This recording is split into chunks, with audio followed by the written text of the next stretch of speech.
আসসালামু আলাইকুম। Driver provider বিডির ভালো ড্রাইভার ভালো মালিক সিরিজের ৫৯তম পর্বে আজকে কথা বলবো দুর্ঘটনা হলে প্রথম করণীয়। তো ড্রাইভিং পেশায় দুর্ঘটনা একটা অপ্রত্যাশিত কিন্তু বাস্তব বিষয়। তাই একজন ড্রাইভারের জন্য জরুরি বিষয় হলো দুর্ঘটনা হলে কিভাবে পরিস্থিতি সামাল দিতে হবে তা জানা। সঠিক সিদ্ধান্ত জীবন বাঁচাতে পারে এবং বড় ক্ষতি কমাতে সহযোগিতা করতে পারে। তো আসলে দুর্ঘটনা আমরা কেউই চাই না। কিন্তু কখনো, কখনো ঘটে যায়। যদি আমাদের পরিস্থিতি এমন থাকে যে একটা ঘটেই গেছে এবং সেখানে যদি আমরা কিছুটা হলেও সুস্থ থাকি, স্বাভাবিক থাকি, মানে চলাফেরার যোগ্য থাকি, তাহলে আমাদের কিছু ব্যাপারে সতর্ক থাকতে হবে। যেমন অ্যাজ এ ড্রাইভার ১ম এ আপনি শান্ত থাকুন, আতঙ্কিত হবেন না। মানে দুর্ঘটনার পরে অনেকেই ঘাবড়ে যান, অনেকেই পালিয়ে যান, অনেকেই আ মানে বিভিন্ন ধরনের সিচুয়েশন করেন। ১ম এ উচিত এখানে শান্ত থাকা এবং এটা সবচেয়ে গুরুত্বপূর্ণ। এবং দ্রুত পরিস্থিতি বোঝার চেষ্টা করুন। অপ্রয়োজনীয় চিৎকার, দৌড়ঝাঁপ থেকে এড়িয়ে চলুন। তো নিজের যাত্রীদের নিরাপত্তা নিশ্চিত করুন। আপনি যেকোনো গাড়িতেই থাকেন না কেন, আপনার তো যাত্রী থাকে। তো কেউ আহত হয়েছে কিনা এটা দেখা উচিত। গুরুতর অবস্থায় কেউ আছে কিনা, প্রয়োজন হলে দ্রুত নিরাপদ স্থানে সরিয়ে নিতে হবে কিনা, গুরুতর আহত হলে চিকিৎসার ব্যবস্থা করতে হবে কিনা। গাড়ি নিরাপদ স্থানে রাখুন। যদি সম্ভব হয় গাড়িকে যদি সম্ভব হয় অবশ্যই গাড়িকে রাস্তার একপাশে নিয়ে যান। হেজার্ড লাইট বা ইন্ডিকেটর চালু করে দিন। এতে গাড়ির জন্য একটা সতর্কতা তৈরি হবে। মালিককে দ্রুত জানান। গাড়িতে যদি মালিক না থাকে বা মালিক যদি থাকেও কাউকে যদি জানানোর প্রয়োজন হয়, দুর্ঘটনার পর যত দ্রুত সম্ভব মালিক পক্ষকে জানানো দরকার।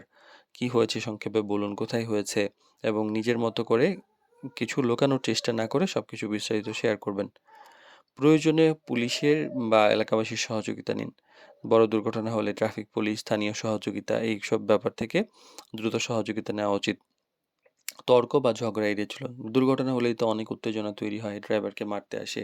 কারো সঙ্গে ঝগড়া করবেন না। শান্তভাবে পরিস্থিতি সামাল দিন এবং আপনার যতটুকু সামর্থ্য আছে তার সর্বোচ্চ দিয়ে চেষ্টা করুন যারা আহত হয়েছে তাদেরকে বাঁচানোর জন্য। আর গুরুত্বপূর্ণ বিষয় হলো যে দুর্ঘটনার পর সবচেয়ে বড় ব্যাপার জীবন বাঁচানো, নিরাপত্তা নিশ্চিত করা এবং বিষয়টি ভালোভাবে জানানো। তো এরকম অভিজ্ঞতা আমারও হয়েছে যে একবার এমন হলো, একবার একটা ভাড়া গাড়ি নিয়ে এক জায়গায় যাচ্ছি। এর মধ্যে একটা শিশু গাড়ি আসতেই চলছিল। ছোট্ট শিশু দৌড় দিয়েছে। বয়স ৫-৬ বছর হবে। একদম গাড়ির সামনে চলে আসলো এবং পড়ে গেল। মোটামুটি পিচ রাস্তার মধ্যে গা-টা ছিলে, অবস্থা খারাপ। তো ড্রাইভার এত ভালো যে সে দ্রুত থেমে গেল, বাচ্চাকে মানে উদ্ধার করলো। তার বাবা-মা আসলো, এলাকাবাসী আসলো এবং আমরা সবাই যাত্রী হিসাবে সহযোগিতা করার চেষ্টা করলাম। তো যেটা হয় একটা উত্তেজনা তৈরি হয় এবং সেখানেও হলো। তো কিছু মানুষ এসে ড্রাইভারকে মারার চেষ্টা করলো। কিন্তু এলাকাবাসী বুঝতে পারলো যে না, ড্রাইভার ভালো, তার কোনো দোষ নাই, বাচ্চাই দৌড় দিয়েছে। তখন এলাকাবাসী আমাদের সবাইকে প্রোটেকশন দিলেন এবং তারা ওইখানে আদর আপ্যায়ন করলেন এবং ড্রাইভারকে আ করলেন, মালিককে ডাকা হলো। সবকিছু মিলিয়ে খুব সহজেই ব্যাপারটা সুন্দরভাবে সমাধান করা গেছে। কিন্তু পালালে হয়তোবা ব্যাপারটা মামলা বা হামলা বা গাড়ি ভাঙা এই ধরনের ব্যাপার-স্যাপার হতে পারত।